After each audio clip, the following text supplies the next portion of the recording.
Hello friends, good evening. कैसा आप सब? उम्मीद है बहुत अच्छे होंगे। फ्रेंड्स, एक चीज है वो सबके मन में आ रही है कि रेलटेल का आईपीओ जिसे इश्यू नहीं हुआ वो व्यक्ति अब ये सोच रहा है कि रेलटेल का हम शेयर है वो अलग से खरीद लें इंडिविजुअली सेकेंडरी मार्केट में। अब एक चीज आपको बता दूं कि जो आईपीओ लॉन्च होता है, जो आईपीओ का मार्केट होता है उसको प्राइमरी मार्केट कहते हैं, और उसके बाद जब भी जो शेयर्स को खरीदा या बेचा जाता है उसको सेकेंडरी मार्केट कहते हैं। तो अब सेकेंडरी मार्केट में आप आईपीओ के अलावा भी जैसे 5 10 कितने भी शेयर, 1 शेयर 2 शेयर, कितने भी शेयर आप अपनी मर्जी से खरीद सकते हैं। तो इसके अंदर आप सभी के मन में ये चीज बात आती है कि रेलटेल का आईपीओ लॉन्च होने के बाद अगर शेयर नहीं मिले और किसी ने अभी जैसे अभी लगभग 20% का इंक्रीमेंट है इस शेयर के अंदर, तो इस चक्कर में उन्होंने बेच दिया हो, तो अब खरीदना चाहिए या नहीं खरीदना चाहिए। इसके लिए सबसे पहली जो बात है, अगर किसी भी कंपनी में आप अगर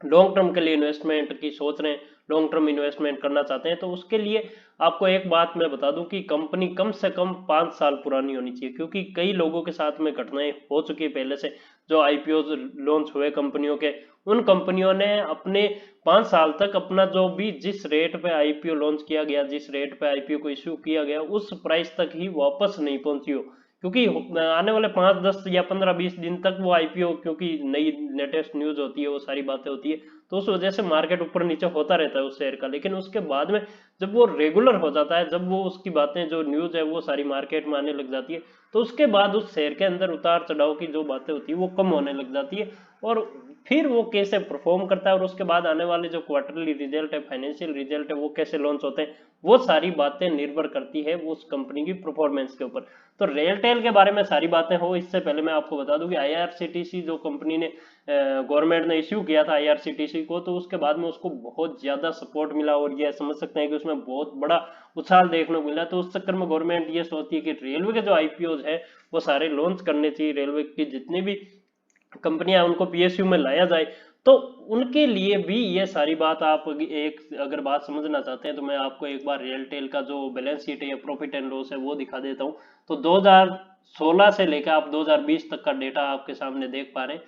ये डेटा होता है जो पब्लिक सेक्टर में, अब जैसे आईपीओ इसका लॉन्च कर दिया गया है, तो पब्लिक सेक्टर की जितनी भी कंपनियां होती है वो पहले से ही अपना डेटा लॉन्च करती है, डेटा शो करती है पब्लिक के सामने, क्योंकि चाहे उनका आईपीओ जो हिस्सेदारी पब्लिक की हो या ना हो, उस चीज से कोई मतलब नहीं, वो उनको शो करना ही पड़ता है। तो यहाँ पे एक चीज है, जैसे सेल्स डबल हो रही है वैसे वैसे एक्सपेंसेस भी डबल हो रहे हैं। दूसरी बात ऑपरेटिंग प्रॉफिट की है, तो ऑपरेटिंग प्रॉफिट 2016 से लेके 2020 तक डबल नहीं हो रहा, और यहाँ पे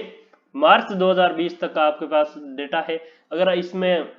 पब्लिक की होल्डिंग जो आईपीओ अगर पहले लॉन्च कर दिया जाता तो इसमें टिल टाइम तक का भी डेटा है वो शो होता है, और क्वार्टरली रिजल्ट है वो भी शो होते हैं। तो हमें इस बार ये पता नहीं, क्योंकि रेलवे की सर्विसेज इतनी ज्यादा ठप रही है। तो एक बात जो लोग सोचते हैं कि इस बार के डेटा है वो आईपीओ लॉन्च कर दिया तो शायद हो सकता है कि कंपनी बहुत ज्यादा अच्छी ग्रोथ में हो, लेकिन आपको पता है सभी सेक्टर में, गवर्नमेंट के जितने भी सेक्टर उन सब में सबसे ज्यादा अगर कोरोना का इफेक्ट पड़ा है तो वो रेलवे के ऊपर पड़ा है। रेलवे की जो कंडीशन है वो बहुत ज्यादा लूज हुई है कोरोना के कारण, क्योंकि अभी तक भी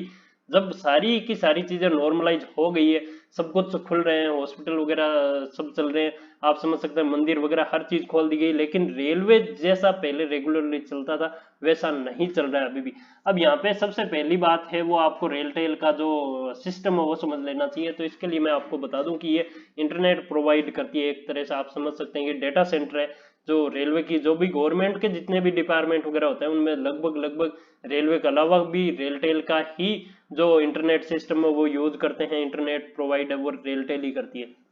लेकिन इसके अंदर अगर ये कंपनी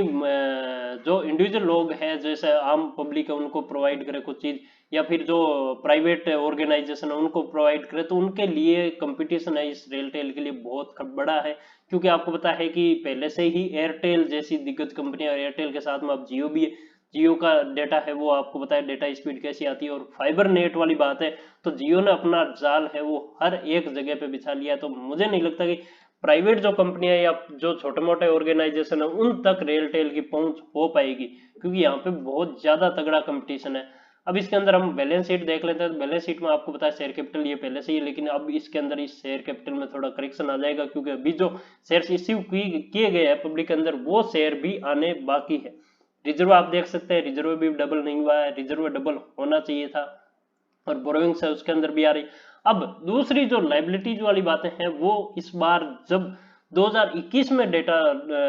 शो होगा, 2020 का कंप्लीट 2020-21 का, तो उसके अंदर बहुत सी बातें जो लाइबिलिटीज है, जो डेट है वगैरह, इन चीजों की जो बातें हैं वो अलग ही होएगी, क्योंकि आपको पता है पहले से ही जो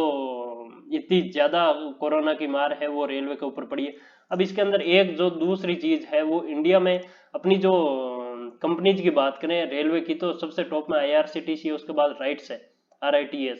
और रेल विकास निगम वगैरह इनकी बातें करें तो ये सारी की सारी यूं समझ लो ये कि जिस अमाउंट पे इन कंपनियों को लॉन्च किया गया था शायद उसी के आसपास अभी तक घूम रही है ये कंपनियां। तो मुझे नहीं लगता कि अभी हमें रेलटेल में घुसना चाहिए। और मारे उम्मीद है आपको वीडियो में जो मैं बात समझाने वाला था वो आप शायद समझ गए हो, क्योंकि अभी मेरी इसके लिए बाइंग के लिए ये रिकमेंड अगर आप समझते हैं तो मैं आपको बता दूं ये सिर्फ वीडियो एजुकेशन पर्पज के लिए, और बाइंग की मैं नहीं कहता, क्योंकि हर एक कंपनी को 5 साल तक कम से कम आजमाना चाहिए अगर लॉन्ग टर्म के लिए आप जा रहे हैं तो। क्योंकि जो कंपनियां 5 साल तक बढ़िया से परफॉर्म कर पाती है, अपनी जो पब्लिक के सामने अच्छी छवि रख पाती है, तो उसी के बाद हमें उसमें लॉन्ग टर्म का इन्वेस्टमेंट का सोचना चाहिए। उससे पहले अगर हम सोचते हैं और हमें लगता है कि इसमें बहुत ज्यादा पोटेंशियल है तो ऐसी बातें नहीं है, क्योंकि कंपटीशन है वो बहुत ज्यादा। और जैसे जैसे रेलवे का प्राइवेटाइजेशन हो रहा है, एक सबसे बड़ी बात है प्राइवेटाइजेशन की, तो प्राइवेटाइजेशन जो हो रहा है रेलवे का, निजीकरण जो हो रहा है, उसके अंदर अगर जैसे जैसे निजीकरण होता है, जैसे जैसे प्लेटफॉर्म्स है उनका निजीकरण हो रहा है, तो वहां पे रेलटेल की जो भूमिका है वो अलग तरीके से रह सकती है, क्योंकि वो लोग अपना जो चाहे जिस चाहे कंपनी से जो फाइबर है या फिर इंटरनेट है, डेटा सेंटर, वो किसी का भी ले सकते हैं, उन्हें कोई प्रॉब्लम नहीं है। तो रेलटेल का ही यूज करें तो ये भी ज्यादा अपन नहीं कह सकते हैं। तो 5 साल तक कम से कम इस कंपनी को हमें देखना चाहिए, उसके बाद इन्वेस्टमेंट की हमें सोचनी चाहिए।